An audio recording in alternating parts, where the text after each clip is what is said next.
Salam damai sejahtera, saudara-saudariku terkasih dalam Kristus Yesus. Kadang dalam hidup kita bisa merasa kering, merasa Tuhan pergi jauh dari kita. Hidup pun menjadi melelahkan dan kita merasa sangat letih. Padahal kita sudah berusaha untuk hidup baik, berusaha menghindari masalah. Malah masalah yang datang menghampiri kita. Bahkan sudah sampai gregetan banget. Saya pernah punya pengalaman seperti ini. Saat saya sedang terburu-buru untuk pergi meeting, pas sampai di mobil, saya baru sadar kalau kunci mobil saya tertinggal di meja. Sehingga saya harus kembali mengambilnya.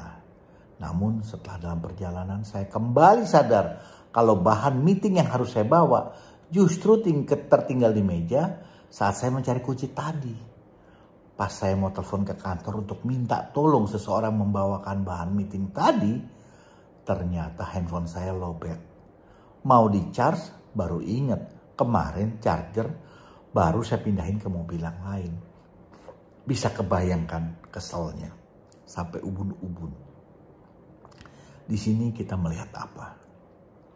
Ternyata dalam hidup ada dinamika.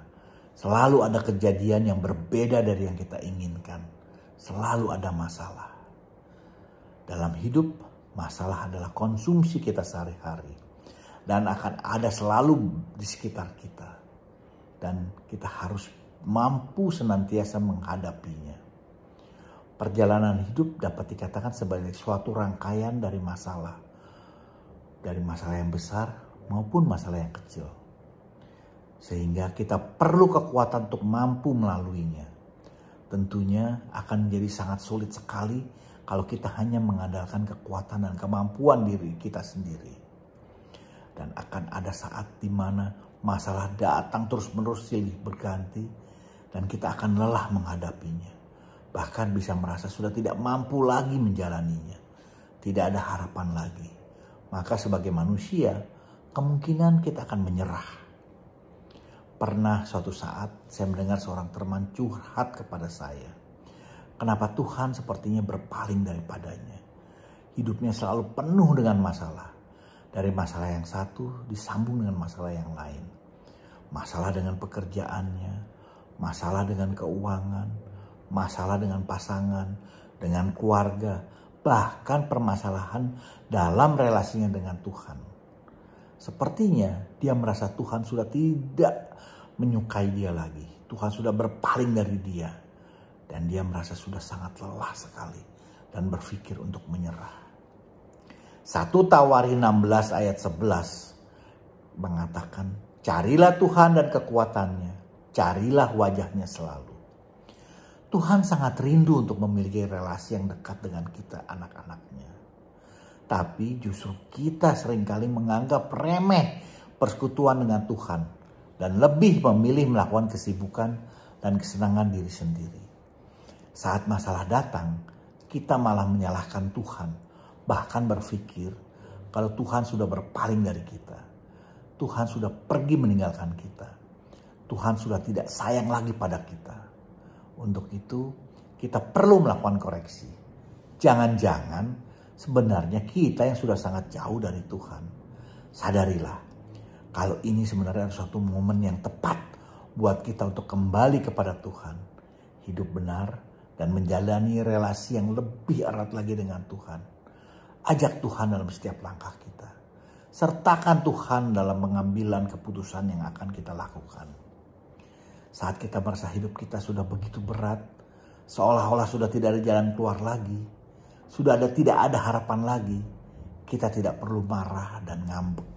Apalagi sampai membenci Tuhan. Karena hal itu tidak akan menyelesaikan masalah. Tidak akan membuat kondisi kita menjadi lebih baik. Bahkan akan membuat perasaan kita menjadi semakin kacau. Pikiran kita menjadi semakin butek. Dan kita tidak akan bisa berpikir jernih lagi. Maka hal yang terbaik yang dapat kita lakukan adalah seperti yang dikatakan 1 Tawarikh 16 ayat 11 tadi.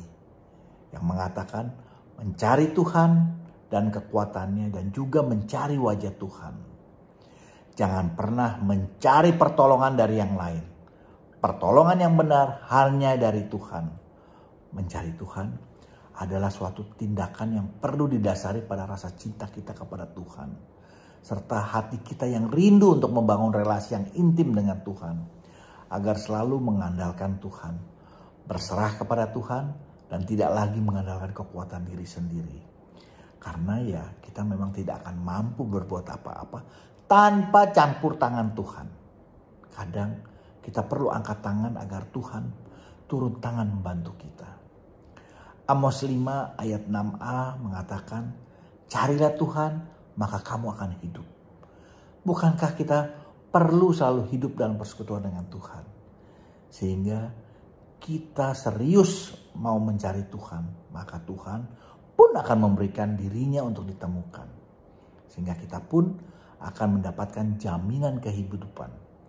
Karena Tuhanlah sang punya hidup. Seperti dikatakan dalam Yohanes 14 ayat 6. Akulah jalan dan kebenaran dan hidup. Kalau sudah demikian, apa kita masih belum mau mencari Tuhan dan tinggal di dalamnya? Bukankah kita semua tahu? Matius 11 ayat 28 mengatakan, marilah kepadaku semua yang letih dan lesu dan berbeban-berat.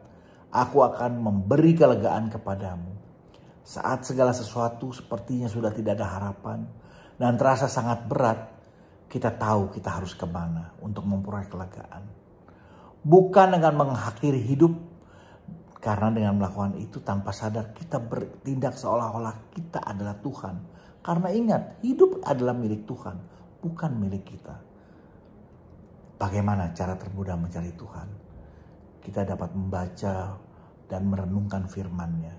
Membangun relasi yang intim dengannya dengan memperbaiki kehidupan doa kita.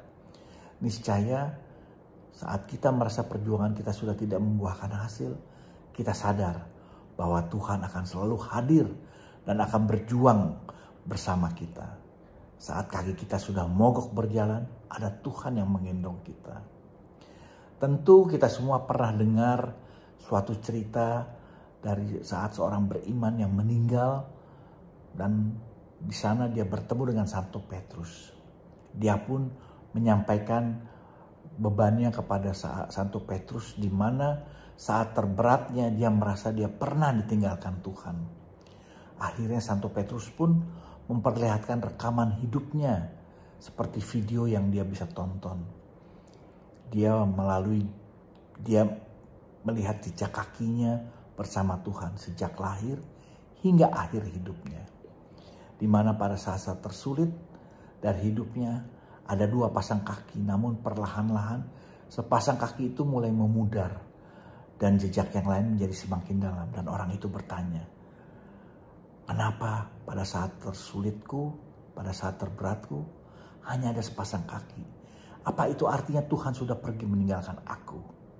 Tiba-tiba Tuhan Yesus muncul di sampingnya dan mengatakan, sahabatku, jejak yang kau lihat itu adalah jejakku.